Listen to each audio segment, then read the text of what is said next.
کیا کبھی آپ کو یہ محسوس ہوا ہے کہ آپ کسی بندے کو حد سے زیادہ توجہ دے رہے ہیں، یا اسے جب بھی آپ سے کوئی کام پڑتا ہے تو آپ فوراً اس کی مدد کر دیتے ہیں، لیکن پھر بھی وہ انسان کبھی بھی آپ کی شکر گزاری نہیں کرتا اور ہمیشہ آپ سے یہ توقع کرتا ہے کہ آپ اس کے لیے مزید قربانیاں دیں یا ہمیشہ اس کے کام آتے رہیں؟ اگر بات اس طرح ہے تو ہو سکتا ہے کہ وہ آپ کو استعمال کر رہا ہو۔ اس ویڈیو میں آپ کو ایسی 8 نشانیاں بتاؤں گا جن کی مدد سے آپ یہ جان سکیں گے کہ سامنے والا بندہ آپ کو استعمال کر رہا ہے، یا ان 8 پوائنٹس کو آپ وہ طریقے کہہ سکتے ہیں کہ جن کے ذریعے لوگ آپ سے اپنا کام نکلوا جاتے ہیں۔ اگر آپ اس چینل پر نئے ہیں تو مزید ویڈیوز دیکھنے کے لیے چینل کو سبسکرائب کر لیں اور کمنٹ سیکشن میں بتائیے گا کہ کیا آپ کے کسی ملنے والے میں ایسی عادتیں موجود ہیں، یا اگر آپ میں ایسی عادتیں موجود ہیں تو بھی جھوٹ مت بولیے گا۔ وہ 8 عادتیں یہ ہیں۔ نمبر 1، ایسے لوگ ہر وقت آپ کو اپنی باتیں یا دکھڑے سناتے رہتے ہیں۔ ناظرین، ایک ہوتا ہے فزیکلی کسی کو استعمال کرنا، یعنی کسی بندے سے اپنا کوئی کام نکلوا لینا یا اسے اپنے کسی مقصد کے لیے استعمال کرنا، اور ایک ہوتا ہے ایموشنلی کسی بندے کو یوز کرنا۔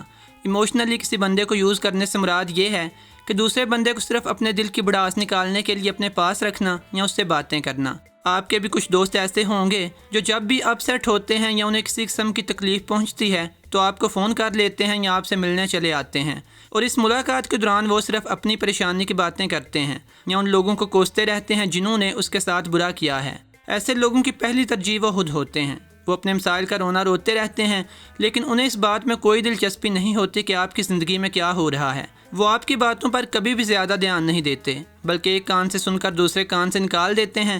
اگر آپ کی کوئی بات توجہ سے سنی بھی جاتی ہے تو صرف وہ بات جو انہیں اچھی لگتی ہے یا جو ان کے حق میں جاتی ہے، لیکن پھر بھی یہ لوگ آپ سے یہ توقع کرتے ہیں کہ آپ ان کی باتوں کو سننے کے لیے اپنا کافی وقت انہیں دیں۔ یہ اس بات کا اشارہ ہے کہ وہ آپ کے سچے دوست اور اچھے ساتھی نہیں ہیں۔ وہ آپ کے ساتھ بیٹھتے ہیں کیونکہ آپ ان کی ایک ایموشنل ضرورت پوری کر رہے ہیں۔ اگر آپ کو لگے کہ کوئی بندہ اپنے دل کا غبار تو آپ سے باتیں کر کے نکال لیتا ہے، لیکن آپ کے مسائل پہ توجہ نہیں دیتا، تو بے شک آپ بھی ایسے بندے پہ توجہ دینا کم کر دیں۔ نمبر 2، میٹھا پن دکھانا۔ ہم سب کو ہی وقتاً فوقتاً اپنے مالی معاملات میں مدد کی ضرورت پڑتی ہے، اور جہاں تک دوسروں کی مدد کرنے کی بات ہے تو دوسروں کی مدد کرنا اچھی بات ہے۔ ہمارا دین بھی اس بات کی تلقین کرتا ہے، لیکن جو لوگ آپ کو بیوقوف سمجھتے ہیں اور صرف ضرورت کے وقت آپ کے پاس آتے ہیں، آپ کو ایسے لوگوں کے ہاتھوں ذلیل ہونے کی ضرورت نہیں ہے۔ آپ نے خود آبزرو کیا ہوگا کہ کچھ لوگوں کو جب آپ کے ساتھ کوئی کام ہوتا ہے تو وہ 2-3 دن پہلے سے ہی گراؤنڈ تیار کرنا شروع کر دیتے ہیں، جیسے شاید آپ کو کھانا کھلانے لے جائیں گے یا آپ کے ساتھ ذرا زیادہ وقت گزارنے لگیں گے۔ لوگوں کو آپ کے ساتھ جتنا بڑا کام ہوتا ہے وہ اتنی ہی زیادہ شدت سے آپ کی آؤ بھگت کرتے ہیں۔ یہاں پہ میں نے 2-3 دن پہلے ہی لہجہ بدل جانے کی بات کی ہے، لیکن اگر کسی کو آپ سے کوئی بڑا کام ہے تو ہو سکتا ہے کہ وہ 1-2 مہینہ پہلے ہی آپ کے ساتھ لہجہ نرم کر لے اور پیار کی پینگیں بڑھانے لگے۔ کچھ لوگوں کا تعلق آپ کے ساتھ اتنا گہرا نہیں ہوتا جتنا آپ کی جیب میں موجود نقدی کے ساتھ ہوتا ہے۔ نمبر 3، احسان جتلانا۔ کچھ لوگ ضرورت پڑنے پر اپنے آپ کو آپ کا سب سے بڑا ہمدرد ثابت کرنے کی کوشش کرتے ہیں۔ وہ آپ کو چھوٹی چھوٹی فیورز دے کر انہیں احسانات کا نام دیتے ہیں اور آپ پر جتلاتے ہیں تاکہ آپ خود کو ان کا مقروض محسوس کریں۔ جب یہ لوگ آپ پر احسان کر لیتے ہیں تو پھر آپ بھی ان کی باتوں کو ٹالتے ہوئے شرم محسوس کرتے ہیں۔ اس سارے فنامنے کو آپ ایموشنل بلیک میلنگ کا نام دے سکتے ہیں۔ ایک بات یاد رکھیں کہ اس دنیا میں کچھ بھی فری نہیں ہے۔ اگر لوگ آپ کو کچھ دیتے ہیں تو ان میں سے 99% لوگ یہ توقع کرتے ہیں کہ آپ بھی واپس انہیں کچھ دیں گے۔ حتیٰ کہ لوگ قربانی کا گوشت بھی آپ کے گھر بیچتے ہیں تو یہ توقع رکھتے ہیں کہ آپ بھی اپنی قربانی کا گوشت ان کے گھر بیچیں گے۔ اگر آپ نہ بھیجیں تو شاید وہ اگلی دفعہ آپ کے گھر بھی کچھ نہ بھیجیں۔ ویورز، میں پہلے بھی اپنی اس ویڈیو میں بات کر چکا ہوں کہ کیوں آپ کو مفت کا کھانا حقارت سے ٹھکرا دینا چاہیے، کیونکہ آپ مفت کا کھانا کھا تو لیتے ہیں، لیکن بعد میں جب لوگ آپ کو استعمال کرتے ہیں تو اس کھانے کی قیمت آپ کو کئی گنا کر کے چکانی پڑتی ہے۔ اگر آپ یہ ویڈیو دیکھنا چاہتے ہیں تو اس کا لنک آپ کو ڈسکرپشن میں مل جائے گا اور اوپر آئی کے بٹن پہ بھی۔ نمبر 4، کام ہو جانے پر آپ سے رابطہ کم کر لینا۔ اکثر آپ سوچتے ہوں گے کیا وجہ ہے کہ فلاں بندہ میرے پاس سے سیدھا گزر جاتا ہے، لیکن پہلے تو کافی گپ لگایا کرتا تھا، یا 5 دن ہو گئے ہیں میرے فلاں دوست نے رابطہ نہیں کیا۔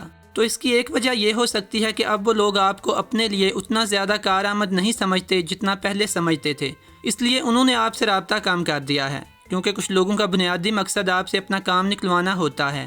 جب وہ اپنا فائدہ حاصل کر لیتے ہیں تو آپ کے ساتھ ان کی وابستگی کم ہو جاتی ہے، حتیٰ کہ اکثر لوگ آپ کی فون کالز تک ریسیو نہیں کرتے۔ پھر ایسے لوگ جو آپ سے صرف اپنے مقصد کے لیے رابطہ رکھتے ہیں، انہیں اس بات سے بھی کوئی فرق نہیں پڑتا کہ اگر وہ اس طرح اچانک آپ سے رابطہ کم کر دیں گے تو آپ ان کے بارے میں کیا سوچیں گے۔ ایسے لوگ آپ کو صرف اپنی ضرورت کے وقت یاد کرتے ہیں، یعنی جب وہ مشکل وقت سے گزر رہے ہوں یا ٹائم پاس کرنے کے لیے ان کے پاس کوئی اور موجود نہ ہو، اس لیے وہ آپ سے اس حالات کو پر کرنے کے لیے کہتے ہیں۔ لہٰذا آپ کو یہ بات تسلیم کر لینی چاہیے کہ آپ ان کی زندگی کی اہم ترجیحات میں شامل نہیں ہیں۔ آپ کی حیثیت ان کی زندگی میں دوسرے، تیسرے، چوتھے یا شاید آخری آپشن کی ہے۔ نمبر 5، آپ کی باؤنڈریز کا خیال نہ رکھنا۔ اب پہلے تو یہ جانتے ہیں کہ باؤنڈریز ہوتی کیا ہیں۔ باؤنڈری آپ ایک باڑ کو کہہ سکتے ہیں یا ایک حد کو کہہ سکتے ہیں۔ کوئی بندہ جس طرح اپنے ارد گرد کے لوگوں کے ساتھ ڈیل کرتا ہے، اسی حساب سے اس کی باؤنڈریز بنتی جاتی ہیں، اور دوسرے لوگ کوشش کرتے ہیں کہ ان باؤنڈریز کو کراس نہ کریں۔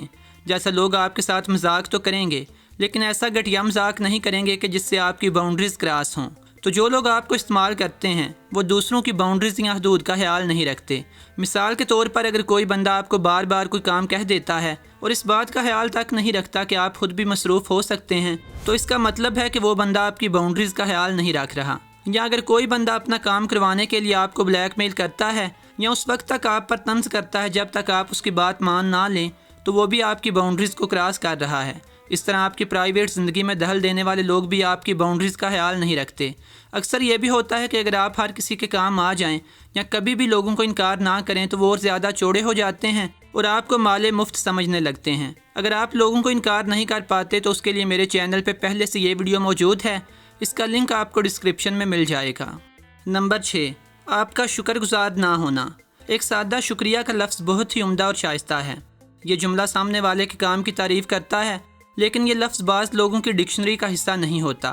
آپ ان کے لیے جو کچھ بھی کرتے ہیں وہ اس کے لیے کبھی بھی آپ کے شکر گزار نہیں ہوتے۔ آپ ان کے لیے جتنی بھی تگودو کریں وہ یہی ظاہر کرواتے ہیں کہ جیسے یہ تو معمولی سی بات تھی۔ اگر کوئی آپ کے ساتھ اس طرح کرتا ہے تو آپ اس سے ہوشیار رہیں، کیونکہ یقیناً آپ صرف اس کے ہاتھوں استعمال ہو رہے ہیں۔ نمبر 7، آپ کے کام نہ آنا۔ اگر کوئی بندہ آپ سے اپنا کام کروا لیتا ہے لیکن ضرورت پڑنے پر آپ کی مدد نہیں کرتا یا آپ کے صرف وہ کام کرتا ہے جو کرنے میں اسے زیادہ تردد نہ کرنا پڑے، تو یہ بھی خود غرضی کی علامت ہے۔ ہم میں سے ہر کسی کو زندگی میں کبھی نہ کبھی دوسروں کی ہمدردی، محبت، وقت یا حوصلے کی ضرورت ہوتی ہے، لیکن اس قسم کے مطلب پرست لوگ صرف آپ سے آسانیاں لینا جانتے ہیں، دینا نہیں۔ اگر آپ ان سے اپنے اس غیر مساوی رشتے کے بارے میں سوال بھی کرتے ہیں تو وہ آپ کو ہی تمام مسائل کا ذمہ دار ٹھہرا دیتے ہیں۔ نہ صرف یہ بلکہ ایسے لوگ فیصلہ کرتے ہوئے کبھی بھی آپ کی رائے لینا پسند نہیں کرتے۔ اگر آپ کسی معاملے میں اپنی رائے دے بھی دیں تو وہ اپنی پسند کے بہتر ہونے کی وجوہات بتا کر آپ کی رائے کو نظر انداز کر دیتے ہیں اور اپنے ہی دباتے ہیں۔ یہاں پہ مجھے باسر کاظمی کا ایک شعر یاد آ رہا ہے، ہر بات تم کو اس کا کہا ماننا پڑے، باسر یہ دوستی تو نہیں نوکری ہوئی۔ مان لیجئے کہ کچھ دوستیاں آپ کو نوکری کی طرح پڑتی ہیں، وہ بھی بغیر تنہا کے۔ نمبر 8، آپ کا انکمفرٹیبل محسوس کرنا۔ کسی بھی رشتے کا بنیادی مقصد اس سے سکون اور آرام محسوس کرنا ہے، لیکن اگر معاملہ اس کے الٹ ہو تو ممکن ہے کہ آپ کو اس تعلق میں صرف استعمال کیا جا رہا ہو، کیونکہ جو تعلق خلوص اور برابری کی بنیاد پہ ہو اس میں آپ خوشی محسوس کرتے ہیں، لیکن جس تعلق میں آپ بے چینی یا بے سکونی محسوس کرتے ہیں یقیناً اس تعلق میں کچھ غلط ہو رہا ہے۔ ناظرین، اس ویڈیو میں نے آپ کو ایسے لوگوں کی 8 نشانیاں بتائی ہیں جو آپ کا فائدہ اٹھاتے ہیں۔ اب اگر آپ یہ جاننا چاہتے ہیں کہ ایسے لوگوں کے ساتھ کیسے ڈیل کریں جو آپ کے خلوص اور خدمات کو مفت سمجھتے ہیں، تو اس کے لیے میں پہلے سے ایک ویڈیو بنا چکا ہوں جس کا لنک اس وقت اسکرین پہ موجود ہے، دیکھنے کے لیے کلک کر لیجئے اور کمنٹ سیکشن میں بتائیے گا کہ آئندہ آپ کس موضوع پہ ویڈیو دیکھنا پسند کریں گے، کیونکہ میں عموماً یہیں سے دیکھتا ہوں کہ آئندہ کس موضوع پہ ویڈیو بناؤں۔ خدا حافظ۔